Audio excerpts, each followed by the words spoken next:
double the slipper.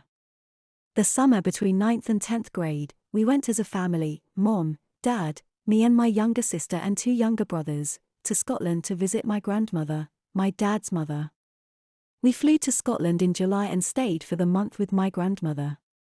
I was not especially happy to be giving up a summer with my friends, especially the boy I had been secretly dating for more than a year.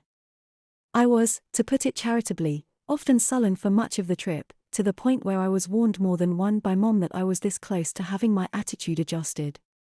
By some miracle, I managed to improve my disposition each time just enough to avoid a trip over her knee, and I emerged from the trip spank-free, except for one specific instance that happened while we were visiting cousins in London. During the second week of our trip, we made this side trip to London, a rather lengthy train ride, to visit my dad's cousin, who was a career diplomat and was stationed at the time at the Canadian Embassy in London. He and his wife had 2 children, Lisa, who was a few months older than I, and Stephen, who was younger. After a couple of weeks at my grandmother's with no kids of my own age around, it was nice hanging out with my cousin, whom I had not seen in a couple of years. We talked about music, school and, mostly, boys. A highlight of the visit was a matinee performance of Phantom of the Opera, for which my dad's cousin had used some connections to get tickets. After a lot of back and forth and pleading from Lisa, we were given permission to go on our own without the parents, as long as we took, and looked after, my sister. We readily agreed, and when the day came, off we went to the show. My mom was skeptical, but Lisa's mom said Lisa was an old pro at getting around the capital and we would be fine. The journey from where my cousins lived to the theatre took about an hour and involved 2 different bus routes. The show was spectacular, and when it was over, we ducked into a restaurant for some food. When we finished, we went outside and Lisa said we'd have to hurry to catch our bus home. We raced to the stop, but in our haste, we became separated from each other. I think we both thought that my sister was with the other, but when we finally found each other after several stops on the crowded bus, we came to the sickening realization that we had left my sister behind. In a complete panic, we got off at the next stop and took another bus back to the pickup point. We made a frantic search, but my sis was nowhere in sight. I was beginning to seriously panic when she emerged from a shop and waved us down. Now, this was in the days before everyone had cell phones. My sister had no money on her and did not know the phone number of my cousin's home. She had gone into the shop in near hysterics, and the people who ran the shop were just about to call the police when she spotted us looking for her. We caught another bus and made our transfer, but we arrived home long after we were expected and were met by 2 frantic, worried moms. My sister promptly burst into tears and told them what happened and how she was abandoned in the middle of a huge city and how terrified she had been. The concern from the moms turned quickly to anger at Lisa and me for being so irresponsible.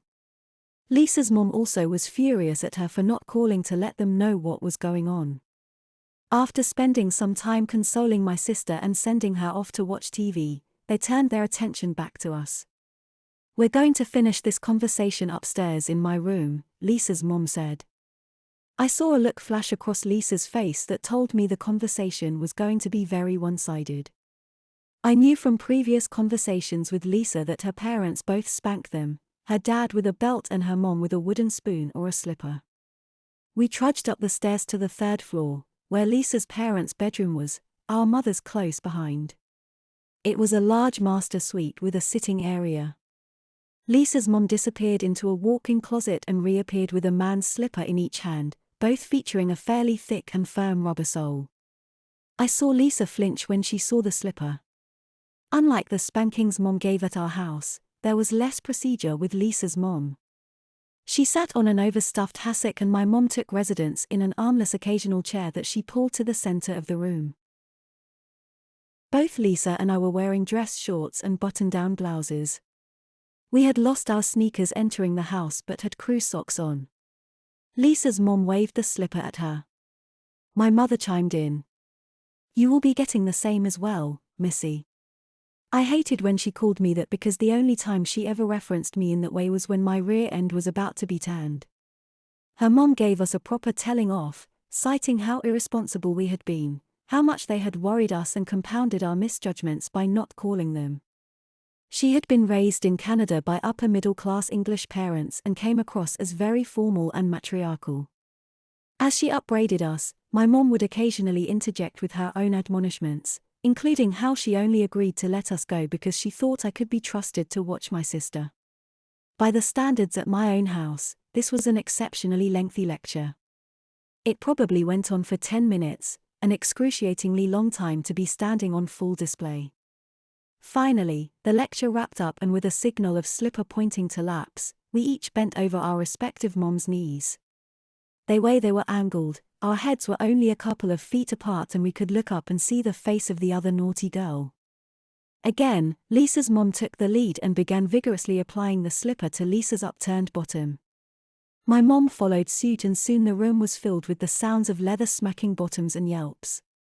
I noticed that Lisa's mom did not make her count swats, and in a break from our usual protocol, Mom didn't make me count either.